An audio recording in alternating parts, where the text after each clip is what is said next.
What's happening? What's happening? My name's Bobo. I'm a real addict, alcoholic, and I'm recovered. This is Real Raw and Recovered. Uh, if you have tapped in and have heard the step one and step two lecture along with the small clip of the spiritual malady, and you found it useful, inspiring, helpful, then please subscribe to the YouTube channel and help support us. Uh, we need your help. Those of you who do not agree with the contents of the video and you don't find it helpful, go somewhere else. I don't even want you around. I'm trying to reach guys who've had the experience of not being able to stay sober and happy like I have. And so you guys who have suffered from the real addiction and disease of alcoholism as I have, you are who I'm in this for. Uh, I like to say clearly that I don't speak on behalf of Narcotics Anonymous, NA, as a whole, and I don't speak on behalf of Alcoholics Anonymous or AA as a whole. I don't speak on behalf of Drug Addicts Anonymous or DAA as a whole either. Though I am a member of DAA, I am a member, but I don't speak for them as a whole. I am no longer a member of Narcotics Anonymous, nor am I a member of the regular rooms of Alcoholics Anonymous. I'm a visitor. I attend quite often looking for people who are like me so that I might help them understand why they keep coming in and getting a reestablishing chip. Why those things that seem to be working for those people in those rooms don't work for them. Uh, and I'm not here to badmouth NAAA or anything like that.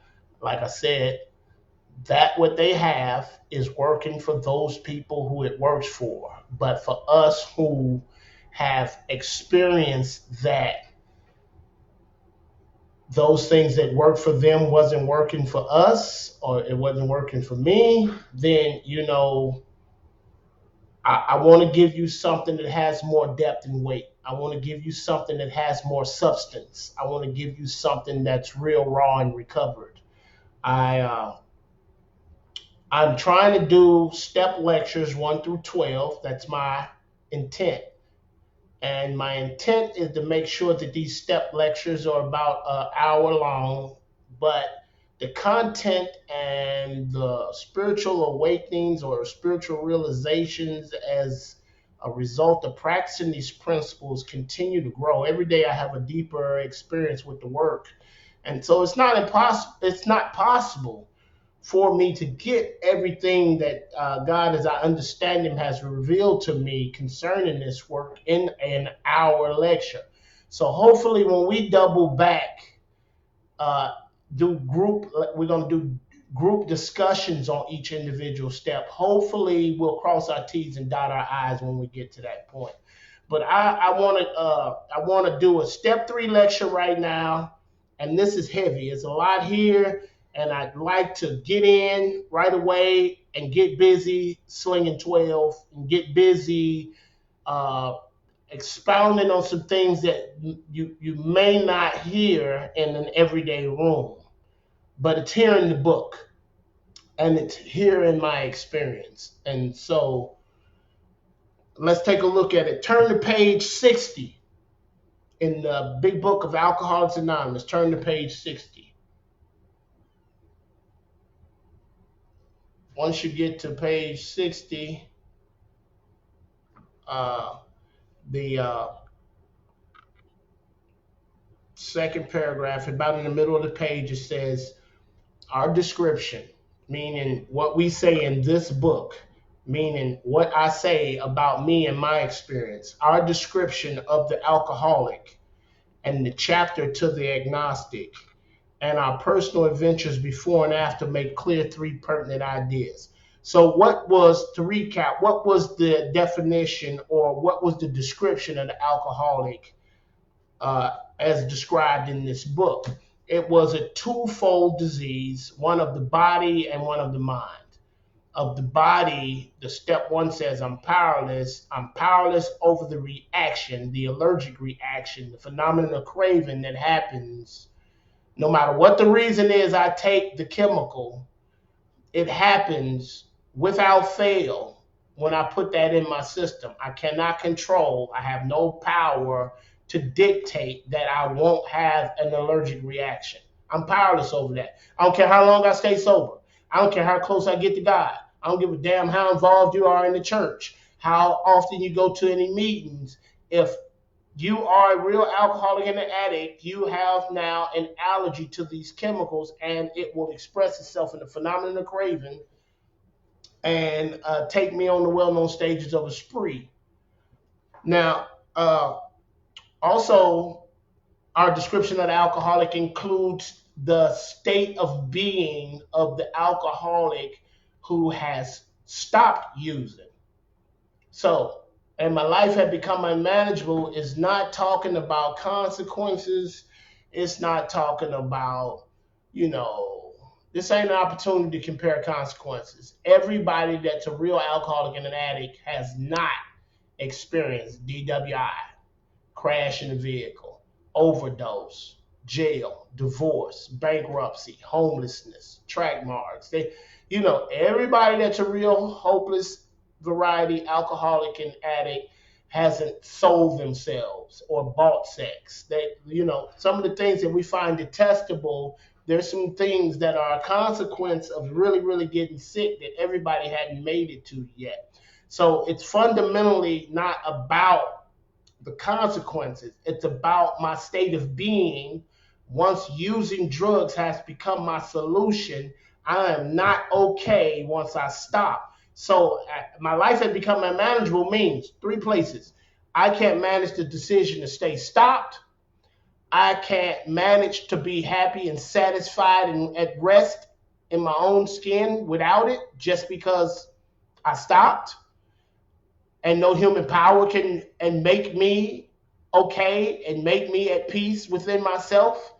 And once I am so restless, irritable, and discontented that my internal suffering makes me begin to forget the pain and suffering and humiliation from even a week or a month ago has begun to happen, then I return to the obsession and I succumb to the desire as so many do. This will be the place of having to choose, and I've lost the power of choice.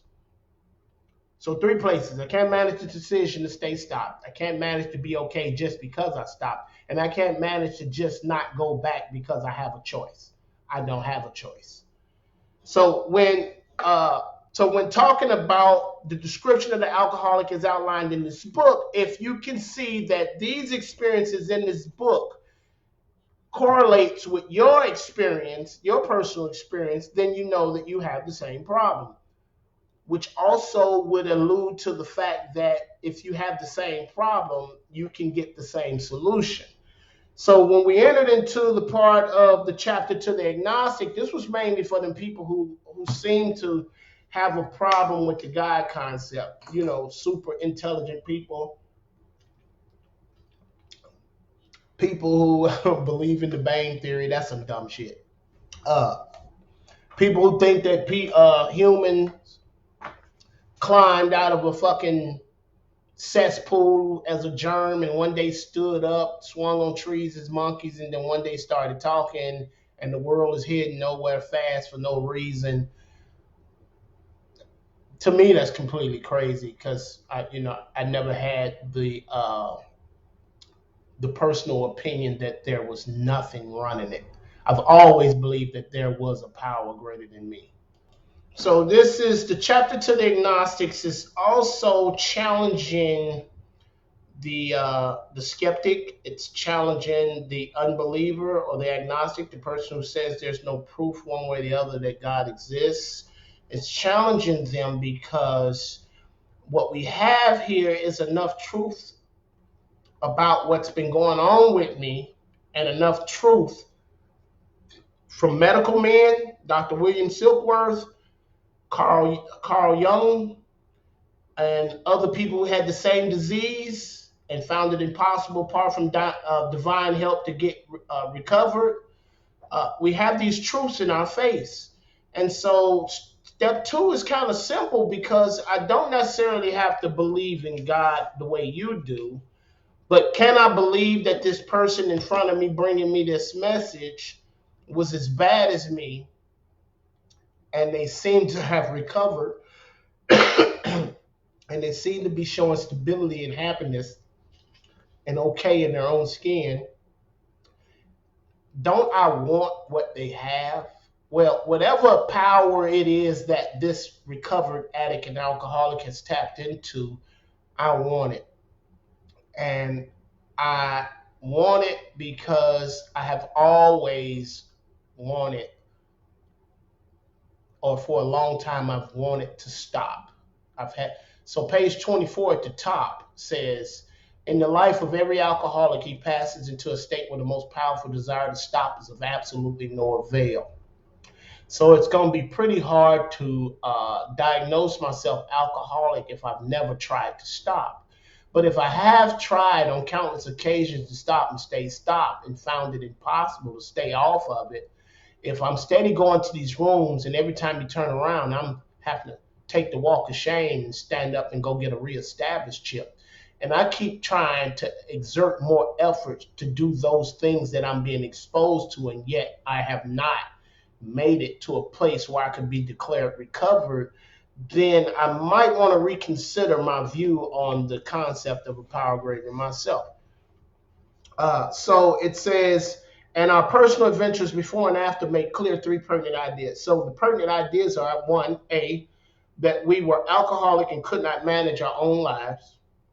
B, that probably no human power could have relieved our alcoholism. So A is step one, B is step two, and C is step three, that God could and would if he was sought. Now, obviously, we're not trying to push on you our own individual conceptions of a power greater than ourselves. What we're saying is that if I am willing to seek to experience this power greater than myself, and if I am honest, open, and willing to practice these principles as the precise instructions is outlined in this book, we're saying that you will experience a power greater than yourself, and at a later date, you will come to understand or have your own conception or your own personal experience with that power. So let's get right down into it. It says, being convinced, we were at step three, which is that we decided to turn our will and our life over to God as we understood it. Just what do we mean by that, and just what do we do? What we mean by that is, we mean that step three is me making the decision to live for God now. It's me making the decision to relinquish my attempts to control life. It is me making the decision that a power greater than myself is the only way I'm going to be able to recover. And so this decision is kind of complicated, because in most cases, I don't know what God's will is. So it's absolutely impossible for me to know what God's will is just because I want to know what God's will is. The first requirement, next paragraph, the first requirement is that we be convinced that any life run on self-will can hardly be a success. So the first thing that I got to be convinced about is that self is the problem. And that if I'm running life by self, that it can't succeed. And so the first thing I need to get acquainted with is how self looks. because I'm the prime example of self-will run riot, though I usually don't think so. And so they jump right on it. They start telling me on that basis, we are almost always in collision with something or somebody, even though our motives are good. Hopefully, I told you that we are on page 60 now in the bottom paragraph. Big book of Alcoholics Anonymous. Even though our motives are good, most people try to live by self-propulsion, not just addicts and alcoholics. Most people think that being a success in life is having things their own way. Most people think that their own determination to propel themselves through life is going to get them what they want, and that's what success is going to be. Each person is like an actor who wants to run the whole show. I'm like an actor who wants to run the whole show. I'm forever trying to arrange the lights, the show, the ballet, the scenery, and the rest of the players in my own way. If only y'all would do as I wish and stay put. If only people would do as I want or as I wish, the show would come off great. Everybody, including myself, would be pleased. Life would be wonderful. In trying to make these arrangements, our actor or me may sometimes be quite virtuous. Usually when you hear the word virtuous or virtue, or someone is, showing virtuosity, you usually think of that as a good thing. But here they're not talking about it as a good thing. Here they're talking about it as this principle of I can catch more bees with honey, meaning if I act in a way that's acceptable to you, I'll get my objective and I will acquire my agenda, meaning you're going to do what I want and give me what I want. And so I'm not really expressing a virtue. I'm really using a manipulation tactic.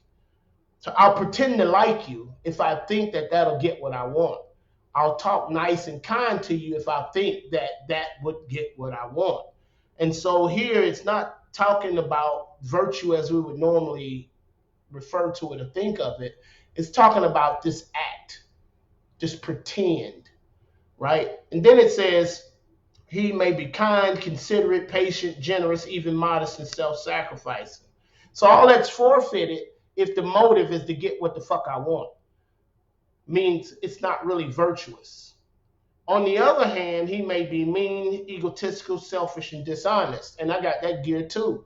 If I can't get what I want from you by being nice, kind, giving you good compliments, giving you a few dollars here and there, then I'll switch the other way and not give you a motherfucking thing, talk shit to you, cuss your ass out, maybe even slap or choke your ass to get you to behave the way I think will satisfy me or to get what I want out the deal.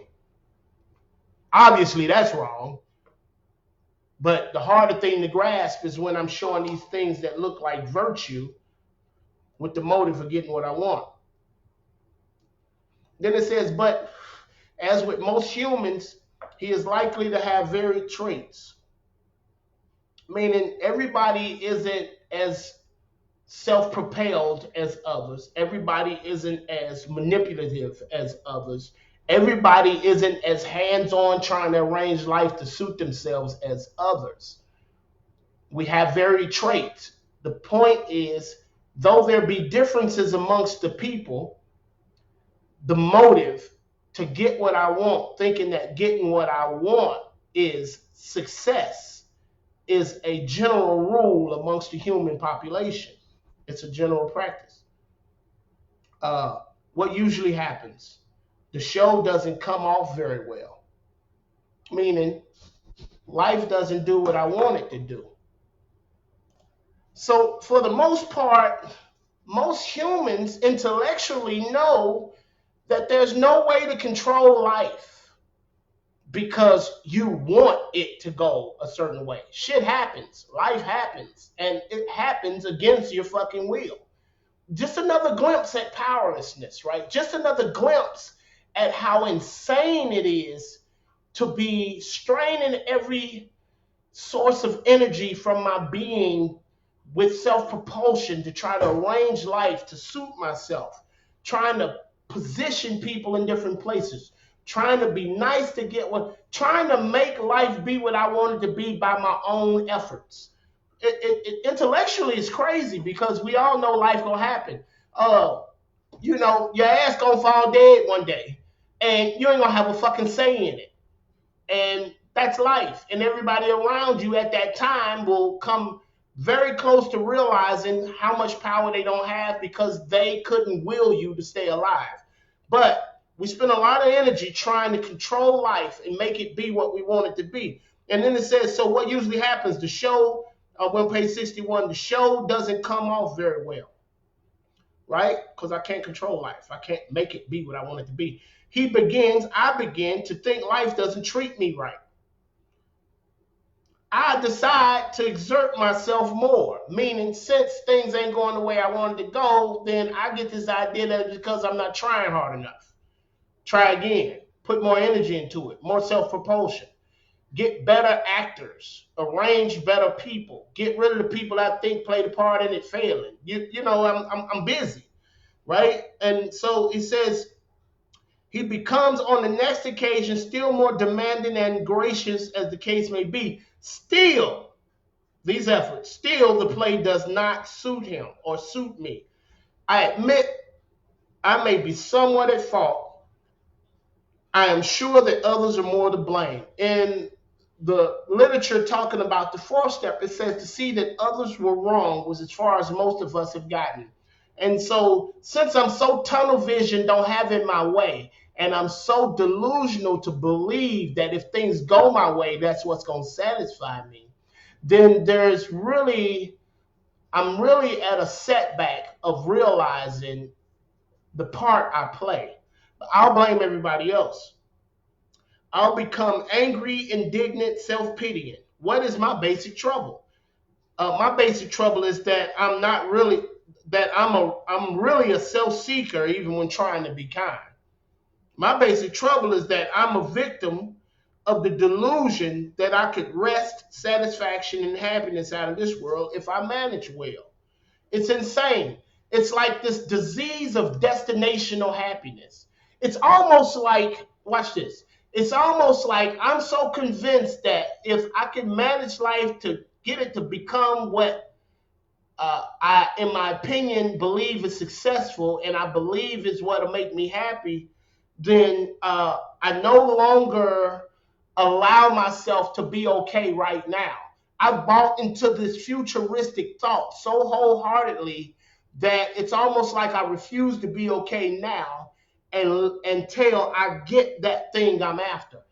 Now, the tripped out part about it is, even if I get what I want, I'm still discontented. Even if things turn out the way I planned, it still doesn't satisfy me. I'm still irritated. I've grown even more sick in this attempt to control and manage and arrange life to suit me. So it gets down here and it says, is it not evident to the rest of the players that these are the things he wants? Well, yeah. It's kind of like, I'll give you an example. So I spent a couple of grand on my stereo in my truck. I love my music loud. I'm hood. Yeah, you know it. Hood as hell. Like my shit loud. I spent the money on it because that's the way I like it. And so I bump my shit. Now, I understand everybody don't like their music loud. So in being considerate, if I pull up to a church, I'm going to turn that down. If I pull up to a place of business that's, a quiet place of business, I ain't talking about a gas station. I'm talking about a quiet place of business, I turn my shit down. If I'm in a residential area and, it's too early or it's after hours, I turn my shit down. But I like my music loud because I'm from the hood. That's what I am, and that's what that is. So I pull up at this AA meeting about 30 minutes early, bumping my shit. Nobody's there. I park quite a few parking lanes away from the AA building, facing the other way, facing the businesses that are open, and nobody's there. After a few minutes go by, this one guy pulls up. He pulls up, he parks on the parking spaces that's right in front of the building. Of course, I'm half a parking lot away. And he gets out and he goes in the meeting room. He has the key. He's a member. I'm a visitor.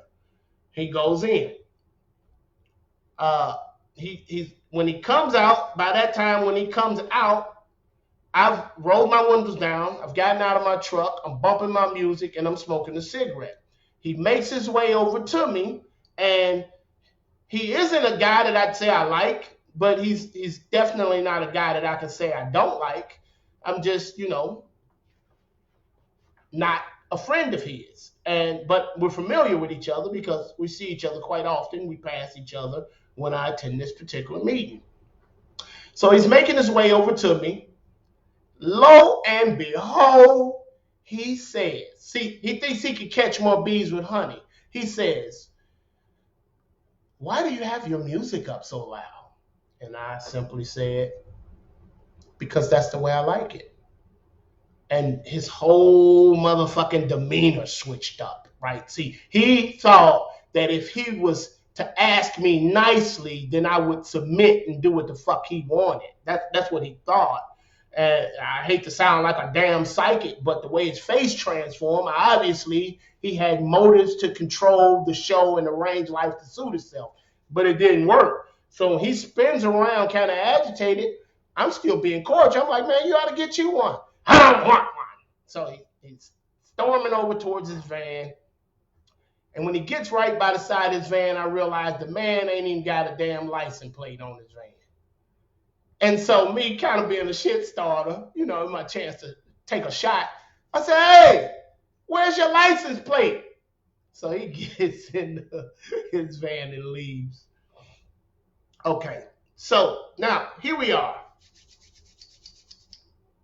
So time goes by, people start showing up. I turn my music down. I go into the meeting. I chair the meeting. What do you think my topic was? You damn right. I go right to page 60 and start reading right through page 61. He wants to run the whole show. Is forever trying to arrange the lights, the ballet, the scenery, and the rest of the players in his own way. If his arrangements would only stay put, if only people would do as he wished, the show would be great. Everybody, including himself, would be pleased. See, my point was this. I'm not bothering anybody, bro. I'm not bothering anybody. And, before you go to trying to say something to me about something, you might ought to try to get your own house in order. Riding around that raglass van with no license plate on it. You actually pulled your ass up over on me. We in America, bitch. Fuck you mean? So, but I ain't mad at it because that's the same kind of shit under the delusion that I would wrest satisfaction and happiness out of this life, would do to people. I'd have an opinion or suggestion or recommendation. I'm always critiquing somebody else's shit to try to get them to do and perform those things that I think will make me happy. The problem is it never does, it never did, and I get to stay restless, irritable, and discontented under the principle of self-will running my show. So then it gets to this part that says, "Is it not evident to all the rest of the players that these are the things he wants?" Yes. "And do not his actions make each of them wish to retaliate, snatching all they can get out of the show?" Yes. "Is he not, am I not, even in my best moments, a producer of confusion rather than harmony, because my agenda is to get everybody else to do what I want?" Next paragraph.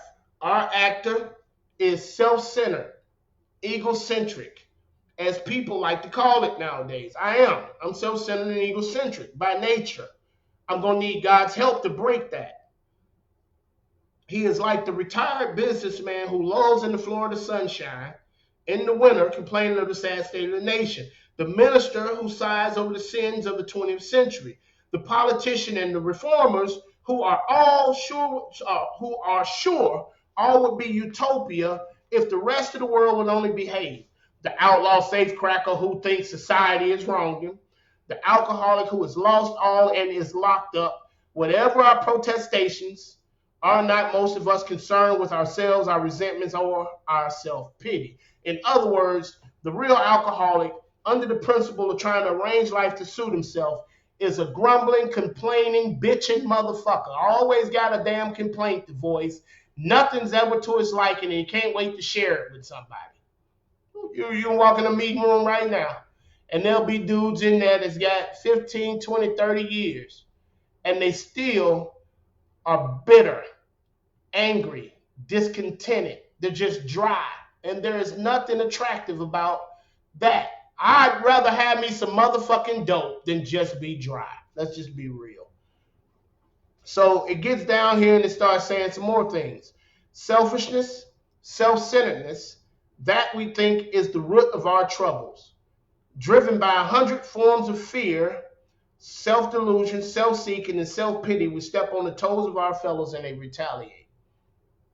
Seemingly, or sometimes they hurt us, seemingly without provocation. But we invariably find that at some time in the past, we have made decisions based on self, which later placed us in a position to be hurt. I have always been in the habit of making decisions based on self, based on getting what it is that I want, based on trying to arrange life to be the way I think it should be, trying to get people to obey my agenda, and it has placed me in a position to be hurt. Next paragraph. So our troubles, we think, are basically of our own making.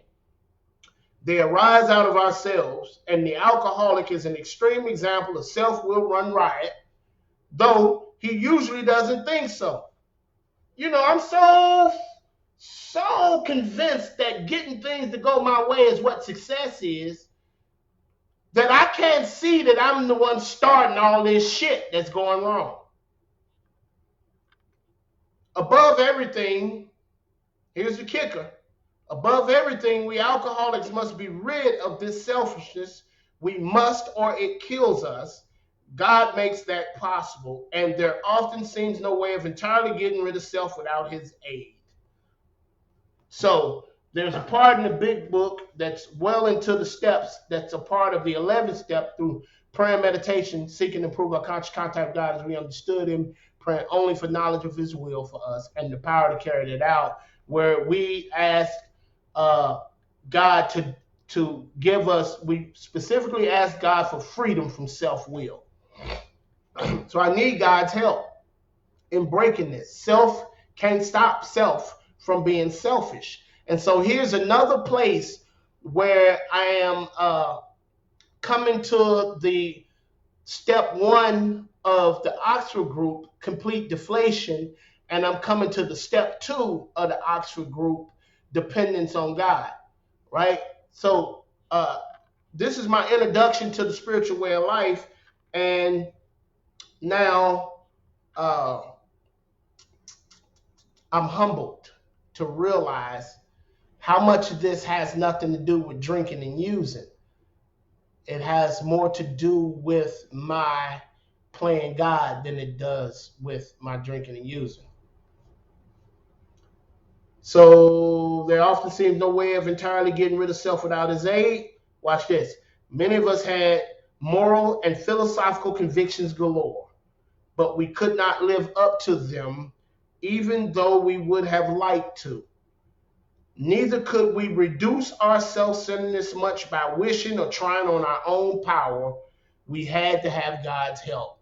Smashing home this absolute need for spiritual awakening, for a God consciousness, for a psychic change, for spiritual growth to at least get started. Next paragraph. This is the how and the why of it. First of all, we had to quit playing God. It didn't work. Next, we decided that hereafter in this drama life, God was going to be our director, right? I'm no longer going to be one of the actors in his show trying to arrange all the other actors to do the fucking show the way I want, right? This is the decision I'm making. He's the principal, and we are his agents. He is the father, and we are his children. Most good ideas are simple, and this concept was the keystone of the new and triumphant arch to which we pass to freedom. So here we get introduced to a real experience of humility. Here, if I'm really genuinely conceding to my innermost self that I'm a real alcoholic, and conceding to my innermost self that nothing but a power greater than myself can restore me to sanity, and made this decision to turn my life, my will and my life over to the care of this power, then taking a look at self is going to begin to give me some humility when I find out that self is my problem and that I am powerless over my selfishness. When we sincerely took such a position, all sorts of remarkable things followed. We had a new employer. Being all powerful, he provided what we needed if we kept close to him and performed his work well. Established on such a footing, we became less and less interested in ourselves, our little plans and designs. More and more, we became interested in seeing what we could contribute to life. This is a statement about the progress I'll make when I continue to take this attitude of finding out where self is active, trying to run the show, trying to arrange life to suit himself, living under the delusion that I'm going to be happy if I get the right job. This destinational happiness, if I get the right girl, if I can just make this sorry ass coworker quit so that I can, get somebody that's better suited to help me, or all this destinational happiness, right? Uh, so it's telling me about a process. See, right now I'm just getting a glimpse of it. I get a better look at it when I get into step 4, but this is the introduction to what the real problem is, right? Listen, here we go. As we felt new power flow in, as we enjoyed peace of mind, so this surrendering to a power greater than myself by identifying that self is the problem and beginning to see what depending on God really looks like, just the beginning of it, it also rewards me with a sense of peace. So, as we enjoyed peace of mind, as we discovered we could face life successfully, as we became conscious of his presence, we began to lose the fear of today, tomorrow, or the hereafter. We were reborn. So now we make it to the paragraph that contains the third step prayer. And here we go. We were now at step 3 when we actually say to God this.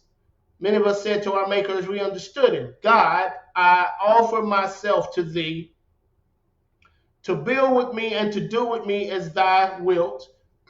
Relieve me of the bondage of self that I may better do thy will.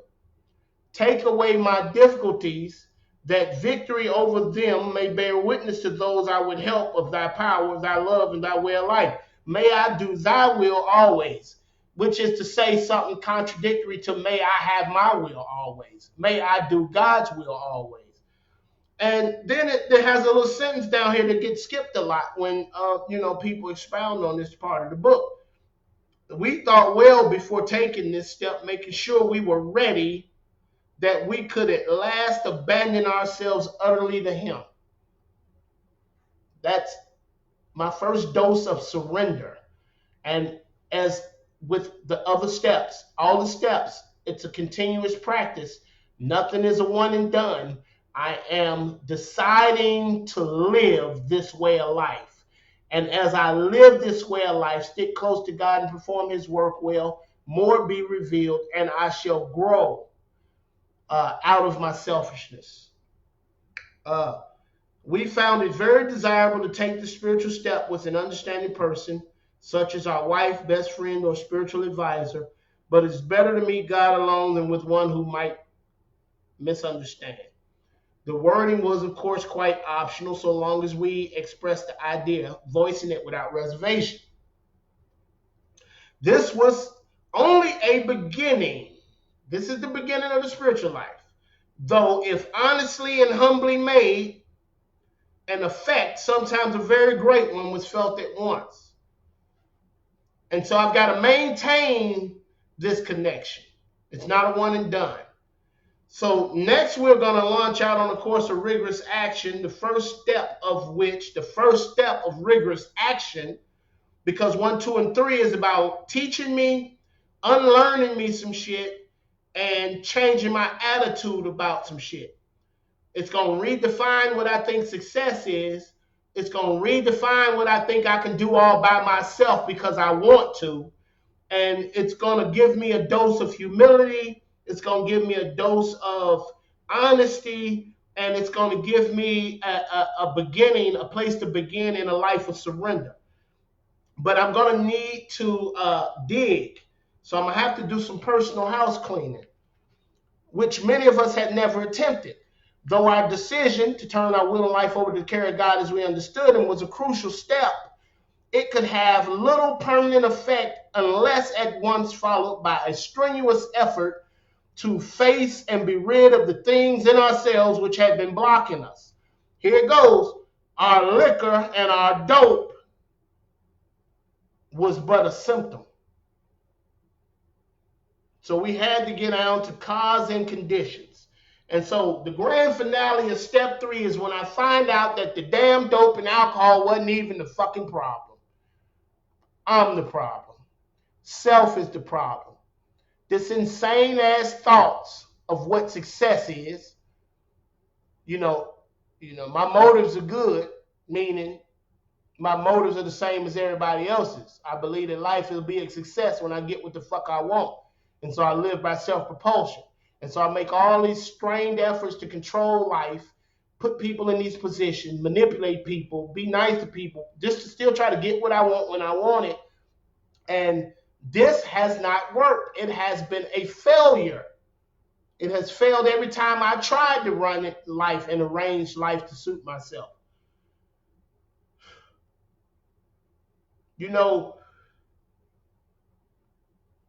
I know this ain't easy. It's definitely easier to speak on than it is to actually work it and get the experience on the other side of each step that the book articulates. But it's doable, right? It's doable.